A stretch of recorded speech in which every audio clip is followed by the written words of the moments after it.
think we answered that one. Do any of you see yourself working with Matt in the future? I mean, Peter in the future. Would you like to work with Peter in the future? No. Of course I would. I mean, my goodness me. I mean, in the thick of it was, I think, one of the best things on television that had ever been. And his performance was extraordinary. I think we're so lucky to have him as Doctor. I mean, I think he's an amazing performer and a really lovely man. And somebody that really wants to do the job because he loves Doctor Who, so what better stuff than that? And he's an Oscar winner. I mean, how many doctors can say that they're an Oscar winner? He's one of the I'm a huge fan of him, absolutely. I mimic everything that Ian just said. Yeah, I would absolutely love to. I'd cry if I got the chance. So someone write me back in. Yeah, I'd be up for it too. And already have. Yeah, I have done. It was on his first day, and then it was interesting seeing him how. Obviously, he prepared himself mentally as much as he possibly could. So like, this is going to be probably the biggest job of my life. But nothing can sort of like quite match the emotional reality of stepping out of the TARDIS for the first time as the Doctor, and you can sort of see him 2 takes going, okay, it's fine. So I was like, no, we'll help you. And it was lovely. So then, about sort of 9 months later, going back to the Christmas special where he had a whole series of the Doctor. This is my program, and it was lovely hearing from the crew, some of the guys like the crew start going, yeah. First block, he was kind of feeling his way. Second block was going, okay. Third block, this is my program. Welcome, you are my people. It was just lovely seeing how he grew into it in that kind of way. Great. Thanks. Okay. This question is for Mr. McNeice. How are you approached to do the upcoming Big Finish box set with Winston Churchill? How are you approached to do the upcoming box set of Big Finish? Oh my goodness me, with trepidation. I mean, what a joy. I mean, out of the blue, I think I was down in Cornwall working on the 7th series of Doc Martin, and suddenly I got this email to say, would I be interested? And of course I would, goodness me. I mean, 4 special audiobooks all about Churchill, which is going to be a nice, lovely little box set in January. That was a real treat, and a real treat to do them. And you know, when you I'll let you do a little secret, but when you speak to another actor about working for Big Finish, they will all say the same thing. What about the lunches?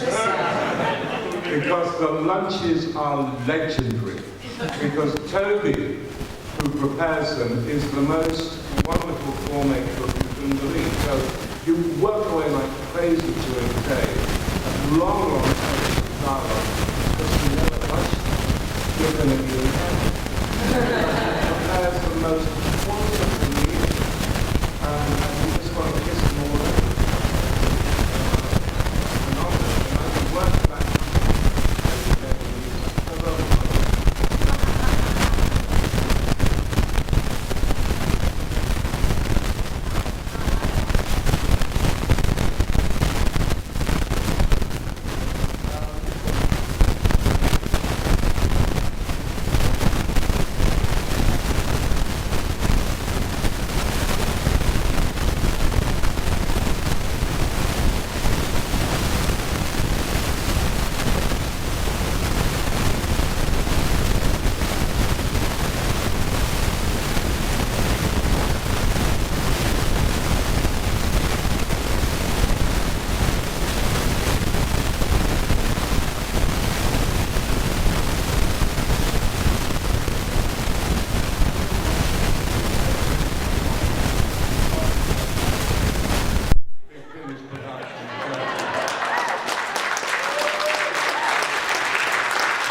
My question is for mostly Dan, but for Mr. Winston as well.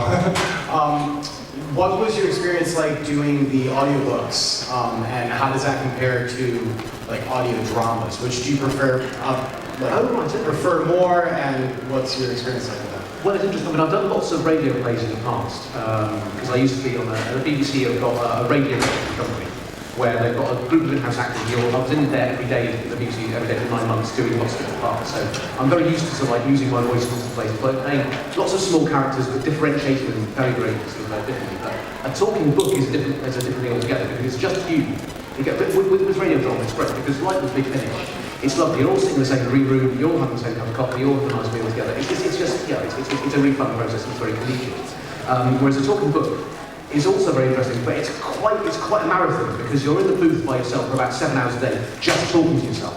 So I was quite proud of myself. I managed to do about 250 pages in one day, and I thought, yeah, that wasn't bad, but it was kind of, it's different when you're talking to yourself as well, so it depends what the book is like. So I've done a couple which have, I've done a cast of about 12 different characters speaking to each other, so that's not too difficult in terms of finding variations. There's one I did the other day, which I don't think has been announced yet, but basically it's set in one sort of time and place. And all the characters come from the same place. They're all about, they're all about the same age. One or two of them are female, but that's about it. And all the rest of them, so just trying to find the variations between those sorts of things is very different as well. Because especially with Doctor Who, it's quite dialogue-driven and very action-driven, as opposed to something sort of like more like literary fiction or something, which is all internal. So it's an interesting, it's a parallel different process. Are you reading long bits at a time, or is it like small bits that they cut up and edit? No, with a talking book, with an audio book, then you're just going, just plowing through it. So yeah, just stop after a chapter and then sort of like have a little break. Yeah, Thank you. Was it hard to convince you to join Doctor Who beginning? Hard to convince? Hard to convince you? Yeah. Hell no. Like I say, I get a bit. I get the waterworks turn on most times. I get a job, so I get really excited. It's such a rarity. I'm like, yeah, I'll do anything. So yeah, it's amazing. I mean, don't get the chance. Also, would you burn the fence? Would you burn the fence? Burn the fence. You want to burn the fence? I don't think we can do that. I think health and safety. Where the fence? Where the fence? Where? Burn the fence? No.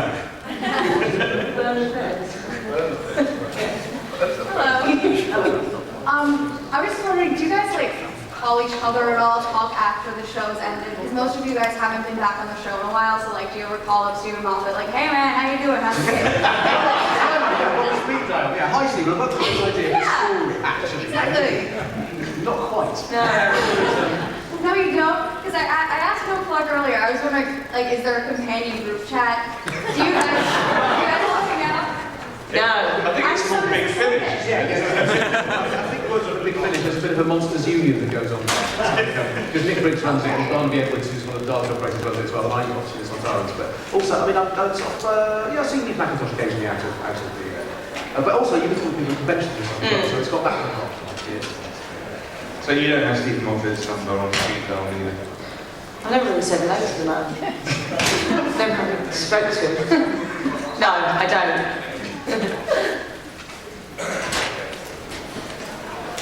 Hi.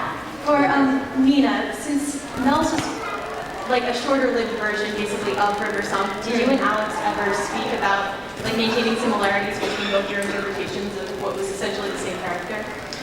Well, I haven't met Alex since filming, and I spoke, so sorry if I bore everyone every time I say the same thing over and over again, I spoke more to her daughter about how to get into character than Alex herself, because I met Alex for the first time after the regeneration. So we swapped places after I'd screamed for a bit, and then Alex goes on stage, and I'm just waiting around for my peak again, and her little 10-year-old daughter kind of broke it down to me. I was like, oh, so that's how I should do it.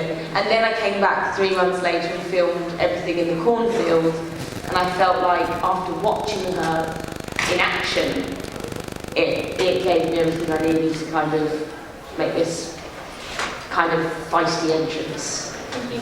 Yeah, thanks. I have kind of a weird question for Ian. In Victory the Daleks, were you smoking a real cigar? Were you smoking a real cigar in Victory of the Daleks? Very good question. No, that was a piece of special effects, because we were filming in a no-smoking area. It was actually in Swansea near Cardiff that they recreated the war rooms in some sort of warehouse, which was a no-smoking environment. And so they were thinking, well, how are we going to do this? The church has got to have a cigar. So the special effects team came up with a smoking cigar, which was based on what you have now with vaporizers. It was very clever and really saved our day because it did look like the real thing. But well pointed out. Good thoughts. Maybe you realise it wasn't a real cigar. Oh, well, okay. This question is for Dan. What was your reaction when Matt Smith said, "I'm the clever one, you're the potato one"? I think Strax took it on the chin and then quietly decided, I will kill you in a horrible way. It's all his little book. This is a question mainly for Ian, but anybody can answer it. I want to be an actor when I grow up, and you have like such a long career in theater and film, and I'm wondering how do you, not just for Doctor Who, but for anything, how do you get into character? How do you prepare for a role? How do you become that character in a movie or show? Ian? Is there anybody can help me? No. How do I prepare for the role? Oh, goodness me, there are so many ways of doing it. You want to be an actor yourself, do you? Yes. Well, I can't impress on you enough to get a training of some sort. That's the best thing you could do. In England, we are really fortunate in the fact that we have really good drama schools. And a lot of Americans actually come over and go to our drama schools. They do a year overseas course, and that's a really good thing to do. To come and be in one of our drama schools. But I couldn't impress on you enough to do that itself. As regards preparing for a role, there's that old adage of, try and learn the lines and don't bump into the furniture and you get on with it. So it's like the thing is that I did a movie once with Ray Liotta, who is terrific. It was a movie called No Escape, which we did in North Queensland in Australia, and he was dubbed a method actor. And this is a particular American thing where if it's a good day in the script, he would actually talk to you. So you come in the morning and go, hi, and he would actually say hello. If it was a bad day in the script, if things bad were going to happen in the script, he wouldn't talk to you because he was actually in the moment. English actors are pretty good. They don't go down that road too much. There's that famous story that I'm sure you know about, but I'll say anything about Marathon Man, where Dustin Hoffman played this runner, and he had to come through a door into the flat.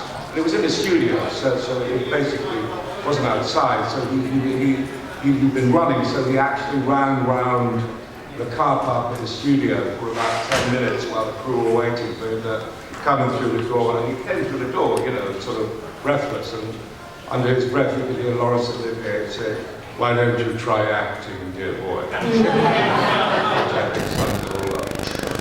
Yeah, that's what one of my favorite quotations is. Many people are willing to suffer for their art, very few people are willing to learn to draw. But that's the way around it. Very good. Hi, I have a question for Ian. Do you still have nipple rings? And if possible, can we get a picture? Nipple rings. Yeah, I was a guy. We did this match play last night. I answered it every time. Just like nipple rings. I can go get nipple rings. You want to know if I've got nipple rings? And if I had, could you take a photograph of them? Get up now!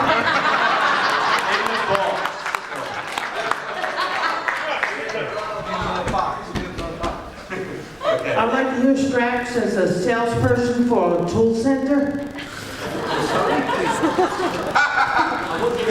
Come back, we need to hear it again.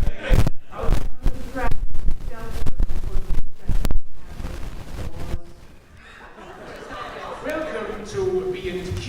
Welcome to our extensive selection of materials, however, they can be used to destroy your enemies and reduce them into a muddy pulp.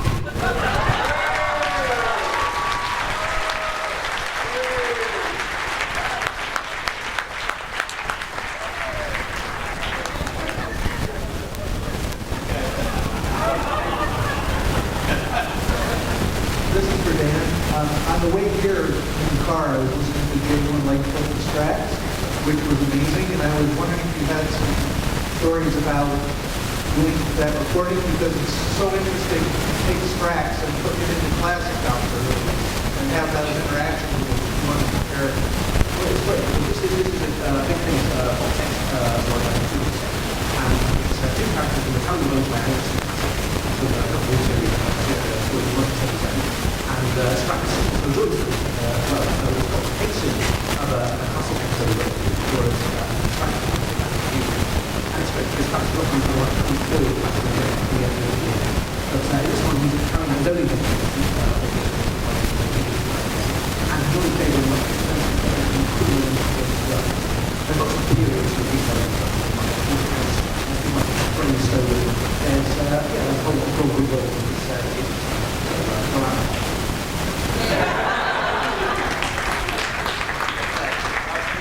I would also like to tell the commander that he is sharing the stage with 3 Luton spies. It does happen. There's enough of This question's really not. Let's go with it. We're actually practicing what's wrong.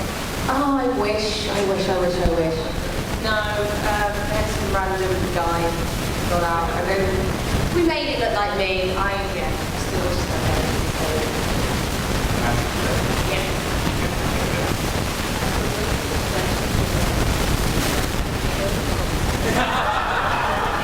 I love the thing.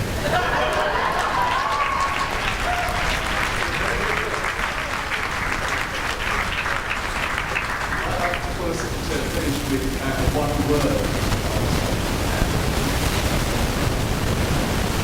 Sum up your experience. What one word? Extraordinary.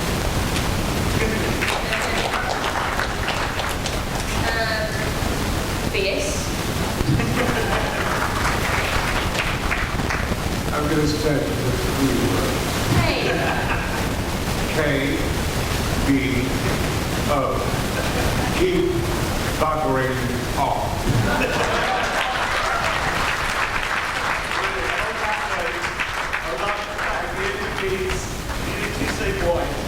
And Dad, stop.